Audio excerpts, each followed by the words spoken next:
PDIP menjadi satu-satunya kontestan pemilu 2024 yang sudah memastikan tiket ke Pilpres 2024. Sebagai partai pemenang pemilu 2019 dan mengantongi perolehan suara terbesar, PDIP berhak menetapkan kandidat presiden maupun calon wakil presidennya tanpa tergantung pada partai lain. Namun sejauh ini belum lagi memutuskan siapa figur yang akan dikedepankan sebagai calon pemimpin bangsa untuk periode 2024 hingga 2029 tersebut. Dari dinamika sejauh ini, ada dua figur yang berpeluang untuk dijadikan capres oleh PDIP, yakni Puan Maharani dan Ganjar Pranowo. Sosok ketua DPR dan gubernur Jawa Tengah itu yang mendominasi pemberitaan media dan menyita perhatian publik. Merujuk pada pemberitaan media selama ini, dari sisi popularitas dan elektabilitas, Ganjar Pranowo terus mengungguli Puan Maharani. Nama Ganjar Pranowo bertahan pada posisi 3 besar pada setiap jajak pendapat masyarakat terkait calon presiden 2024. Sementara Puan Maharani tidak pernah beranjak dari urutan tidak meyakinkan. Kendati demikian, siapa yang akhirnya akan diputuskan sebagai capres tergantung pada Megawati Soekarnoputri sebagai pemegang hak prerogatif. Perkembangan terakhir menyebutkan ketum PDIP itu diisyaratkan sudah mengantongi nama capres yang akan diusung. Bahkan disebutkan pengumuman capres PDIP hanya tinggal urusan momentum. Ada isyarat jika Megawati Soekarnoputri akan mengumumkannya pada perayaan puncak HUT ke-50 PDIP yang digelar 10 Januari 2023 mendatang di JI Expo Kemayoran, tempat di mana Partai Golkar merayakan HUT ke-58 pada 21 Oktober 2022 lalu. Menjadikan momentum HUT ke-50 sebagai waktu untuk deklarasi capres sangat mungkin dilakukan oleh Megawati Soekarnoputri, walau tahapan untuk mengirim nama capres dan cawapres ke KPU relatif masih jauh. Dalam berbagai kesempatan, Megawati Soekarnoputri memang selalu mengemukakan bahwa PDIP tidak akan terburu-buru mengumumkan figur capres yang diusung. Dia mengaku akan lebih dahulu melihat dan mencermati dinamika yang berkembang di tengah masyarakat, tak terkecuali di internal PDIP. Oleh karena itu pula, Megawati Soekarnoputri tidak suka dengan gerakan-gerakan yang dinilainya tidak menguntungkan kinerja partai. Misalnya adanya Dewan Kolonel sebagai kelompok pendukung Puan Maharani yang berasal dari kalangan anggota Dewan, dan Dewan Kopral, kelompok pendukung Ganjar Pranowo yang berasal dari kalangan simpatisan dan kader partai di tingkat bawah. Dikotomi Dewan Kolonel dan Dewan Kopral tersebut hilang setelah Megawati Soekarnoputri secara terbuka menyampaikan ketidaksukaannya. Kemarahan Megawati Soekarnoputri sekaligus juga meredupkan frasa banteng versus celeng yang sempat muncul dari perseteruan dua dewan tersebut. Dalam berbagai kesempatan pula, Megawati Soekarnoputri serta Puan Maharani, Ganjar Pranowo, dan elit-elit PDIP kerap menyebutkan bahwa Partai Banteng memiliki banyak figur yang bisa diusung sebagai capres dan cawapres. Akan tetapi, mana mungkin publik bisa mempercayai jika kandidat capres misalnya adalah figur bukan Puan Maharani atau Ganjar Pranowo. Mengacu pada pemberitaan media, Puan Maharani dan sejumlah elit PDIP untuk sekian lama bahkan tidak menyembunyikan kesannya dalam memusuhi Ganjar Pranowo. Beberapa acara internal Partai Banteng di Jawa Tengah bahkan tidak melibatkan keikutsertaan Ganjar Pranowo, baik sebagai penguasa wilayah atau kader PDIP.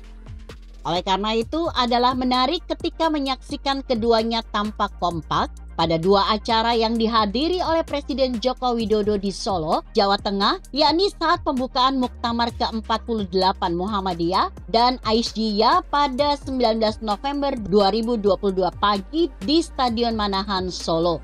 Lalu 2 hari kemudian, tepatnya Senin 21 November pagi, Puan dan Ganjar kembali turut mendampingi Jokowi saat membuka Munas HIPMI 2022 di Hotel Alila Solo.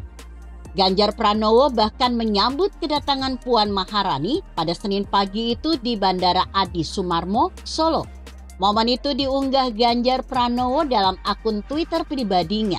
"Selamat datang di Jawa Tengah, Mbak Puan Maharani," tulis Ganjar Pranowo. Dalam foto yang diunggah Gubernur Jawa Tengah itu, Puan berada di dalam mobil mengenakan masker putih, duduk di barisan kedua kursi. Sementara Ganjar Pranowo yang mengenakan batik berdiri langsung di depan pintu mobil Puan Maharani. Mengutip Kompas.com, Puan Maharani menyebut jika sejak dulu dekat dan mesra dengan Ganjar, tetapi memang jarang bertemu. Puan juga sering bertemu dengan Ganjar Pranowo, bahkan jalan bersama. Mesranya kembali Puan Maharani dan Ganjar Pranowo mestinya menggembirakan seluruh kader PDIP karena sekaligus bisa menepis distorsi yang terus berkembang jika hubungan keduanya terus memburuk. Bagaimanapun, Puan Maharani dan Ganjar Pranowo sama-sama kader terbaik PDIP dan bahkan mendapat tempat tersendiri di hati Megawati Soekarno Putri. Yang menarik pula pada berbagai momen penting belakangan ini, keberadaan Menteri BUMN Erick Thohir dari kebersamaan Puan Maharani dan Ganjar Pranowo ikut menyita perhatian publik. Erick Thohir turut menghadiri pembukaan Muktamar ke-48 Muhammadiyah di Stadion Manahan Solo, Sabtu 19 November pagi bersama beberapa menteri lainnya, seperti Menteri Pertahanan Prabowo Subianto, Menteri Agama Yakut Khalil Qomas, Menko PMK Muhadjir Effendi, Mendikbudristek Nadiem Makarim. Erick Thohir juga berada dalam jajaran pejabat tinggi negara yang mendampingi Presiden Jokowi saat membuka Munas HIPMI pada Senin 21 November pagi di Hotel Alila Solo. Antara lain kembali bersama Menhan Prabowo Subianto. Merunut jauh ke belakang, Erick Thohir yang ketua tim kampanye nasional TKN duet Jokowi Ma'ruf Amin menjelang Pilpres 2019 berulang kali diajak serta dalam berbagai kegiatan non-formal Jokowi baik di Jakarta atau Solo.